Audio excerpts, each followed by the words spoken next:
नमस्कार प्यारे मित्रों, स्वागत है आपके अपने ही यूट्यूब चैनल द अपग्रोथ में। आज की इस वीडियो के माध्यम से हम लोग जैक बोर्ड क्लास 11 विषय जियोग्राफी भूगोल का सेट 1 आज हम लोग देखने वाले हैं, जो कि जैक बोर्ड की दृष्टिकोण से काफ़ी इम्पोर्टेंट होने वाला है। तो चलिए अब सीधे प्रश्न की ओर बढ़ते हैं। उससे पहले जो सो कुछ सामान्य निर्देश दिए गए हैं। तो देखिए, एग्जाम में जो सो टोटल 1 घंटे का समय दिया जाएगा और पूर्णांक जो होगा सो 40 मार्क्स का होगा और 40 प्रश्न भी होंगे, यानी प्रत्येक प्रश्न जो होगा सो 1-1 नंबर का होगा। कुल 40 प्रश्न हैं। सभी प्रश्न अनिवार्य हैं। प्रत्येक प्रश्न के लिए 1 अंक निर्धारित है। प्रत्येक प्रश्न के 4 विकल्प दिए गए हैं, यानी एक प्रश्न का जो सो 4 ऑप्शन से दिए जाएंगे, उनमें से एक जो होगा सो सही विकल्प होगा। सही विकल्प का चयन कीजिए। गलत उत्तर के लिए कोई अंक नहीं काटे जाएंगे। अगर आप लोग गलत टिक करके आ जाते हैं आंसर, तो उसके लिए जो सो कोई अतिरिक्त अंक जो सो नहीं काटा जाएगा। अब यहाँ से प्रश्न स्टार्ट होता है। पहला प्रश्न दिया गया है 1 नंबर में, भौगोलिक अध्ययन के क्रमबद्ध उपागम को किस भूगोलविद ने परिवर्तित किया? तो किस भूगोलविद ने? तो अलेक्जेंडर वॉन humboldt ने किया था। तो राइट आंसर हो जाएगा इसका दोस्तों ऑप्शन ये।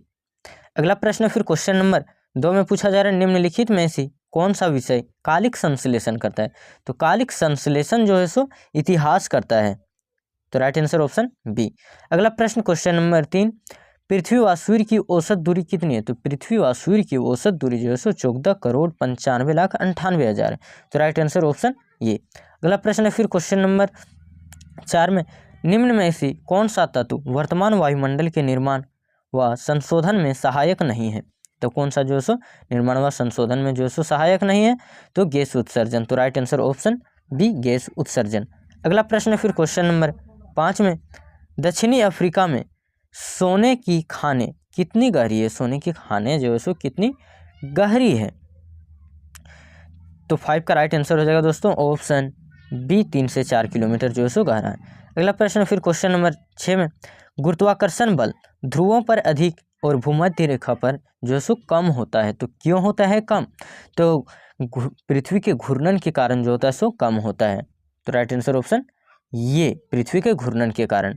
अगला प्रश्न फिर क्वेश्चन नंबर 7, स्थल मंडल की मोटाई या गहराई कितनी होती है? तो स्थल मंडल की मोटाई या गहराई जो होता है सो 200 किलोमीटर होता है। तो राइट आंसर ऑप्शन ये, 200 किलोमीटर।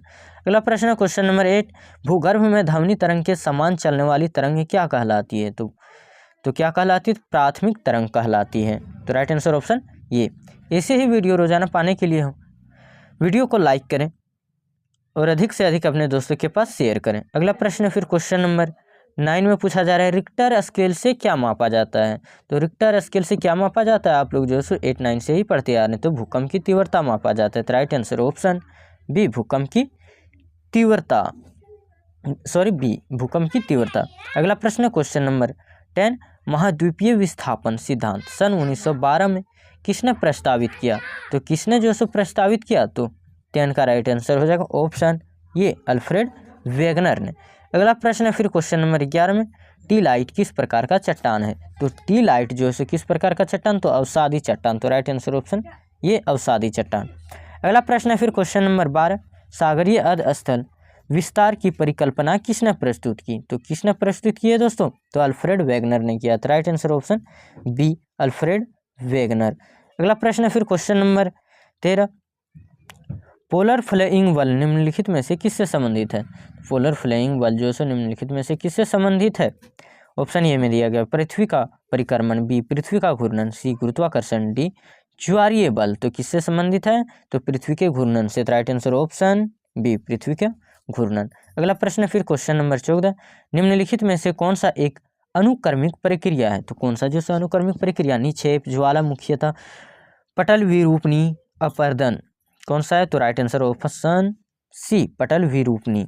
अगला प्रश्न फिर क्वेश्चन नंबर 15, क्वेश्चन नंबर 15 में पूछा गया, निम्न में से किन प्रदेशों में रासायनिक अपक्षय प्रक्रिया आंतरिक अपक्षय प्रक्रिया की अपेक्षा अधिक शक्तिशाली होती है? तो 15 का राइट आंसर हो जाएगा ऑप्शन सी, चुना पत्थर प्रदेश। अगला प्रश्न फिर क्वेश्चन नंबर 16 में, निम्नलिखित में से कितनी ऊंचाई पर ऑक्सीजन की मात्रा नगण्य हो जाती है? मतलब कितना ऊंचाई, कितनी ऊपर जाने से जो है सो ऑक्सीजन की मात्रा ना के बराबर हो जाती है? तो 16 का राइट आंसर हो जाएगा ऑप्शन सी, 120 किलोमीटर। 120 किलोमीटर जब ऊंचाई तक पहुंच जाएंगे तो वहाँ ऑक्सीजन नहीं मिलेगी, नग्न हो जाती, ना के बराबर। अगला प्रश्न है फिर क्वेश्चन नंबर 17, निम्न में से किस अक्षांश पर 21 जून की दोपहर को सूर्य की किरणें सीधी पड़ती है? तो किस अक्षांश पर दोस्तों? तो 23.5 डिग्री जो है सो उत्तरी अक्षांश पर। तो राइट आंसर ऑप्शन बी। अगला प्रश्न क्वेश्चन नंबर 18, उत्तर अंतर उष्णकटिबंधीय अभिसारण क्षेत्र कहाँ बनता है? तो कहाँ पे बनता है?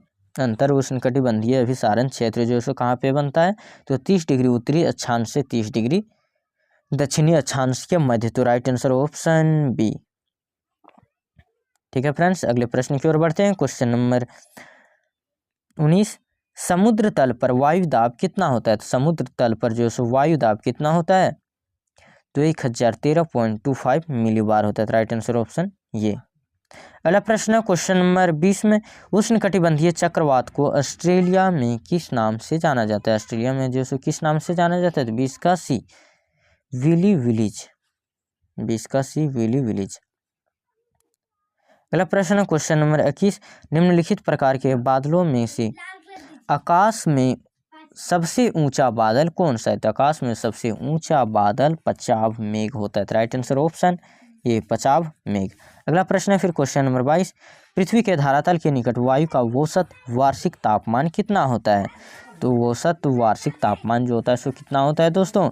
तो 16 डिग्री सेल्सियस होता है। Right answer option C, 16 degree Celsius. अगला प्रश्न है क्वेश्चन नंबर 23, जलवायु के वर्गीकरण से संबंधित कोपने की पद्धति को व्यक्त किया जा सकता है। कोपने की पद्धति को किस में व्यक्त किया जाता है?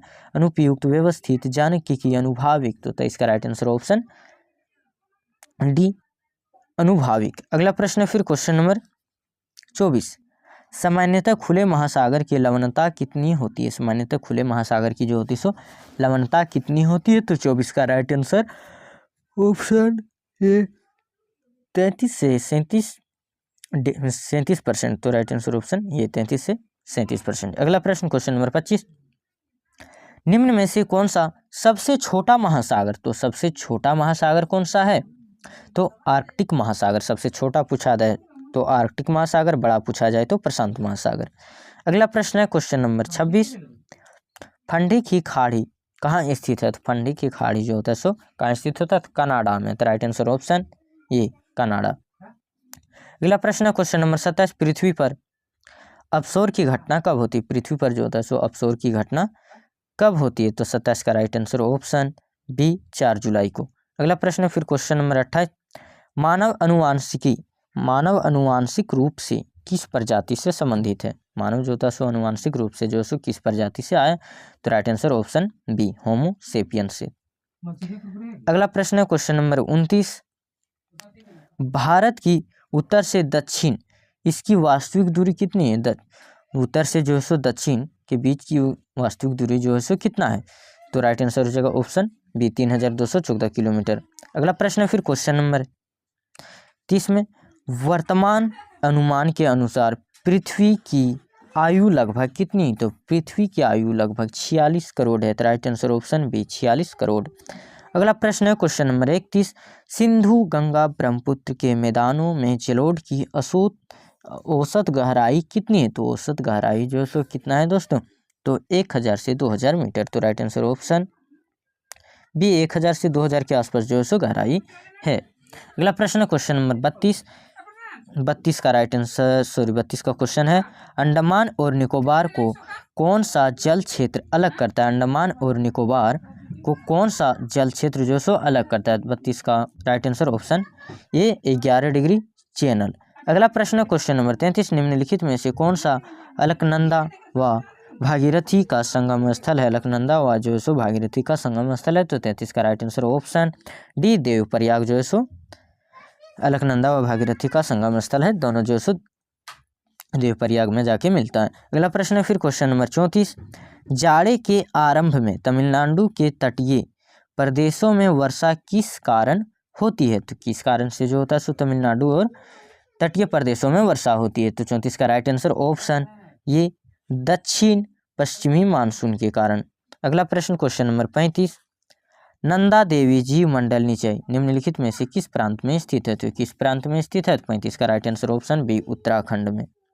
अगला प्रश्न है क्वेश्चन नंबर 36, वन नीति के अनुसार वर्तमान में निम्नलिखित में से कितना प्रतिशत क्षेत्र वनों के अधीन होना चाहिए? तो वनों के अधीन कितना प्रतिशत क्षेत्र जो है होना चाहिए? तो 36 का राइट आंसर ऑप्शन ये 33%। अगला प्रश्न है क्वेश्चन नंबर 37, सुनामी का अर्थ है, सुनामी का अर्थ क्या है? तो अंतःसागरीय भूकंप। तो राइट आंसर ऑप्शन सी अंतःसागरीय भूकंप। अगला प्रश्न है क्वेश्चन नंबर 38, इनमें से किस नदी में माजुली नदी द्वीप स्थित है? माजुली नदी द्वीप जो है कहाँ पे स्थित है? गंगा, ब्रह्मपुत्र, गोदावरी और सिंधु। तो कहाँ पे स्थित है? तो ब्रह्मपुत्र में। तो right answer option B Brahmaputra. अगला प्रश्न है क्वेश्चन नंबर 39, भारत के किस राज्य में आम्र वर्षा होती है? आम्र वर्षा जो होता है भारत के किस राज्य में होता है दोस्तों? तो केरल और तटीय कर्नाटक में। तो right answer option B Kerala और तटीय कर्नाटक। अगला प्रश्न है क्वेश्चन नंबर 40, निम्नलिखित में कौन सी नदी बंगाल का शोक के नाम से जानी जाती है? बंगाल के शोक के नाम से जाना जाता है। स्वर्णरेखा, तीस्ता, कोसी, दामोदर।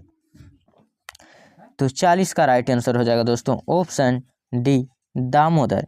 ऐसे ही वीडियो पाने के लिए हमारे चैनल को सब्सक्राइब करके बेल आइकन को प्रेस करके ऑल पे सेट कर लें, ताकि हमारी वीडियो सबसे पहले आप तक पहुंचे और अधिक से अधिक अपने दोस्तों के पास शेयर करें, ताकि उनकी भी तैयारी जो सो बेहतरीन हो सके। आज की इस क्लास में इतना ही था दोस्तों। धन्यवाद। जय हिंद, जय भारत।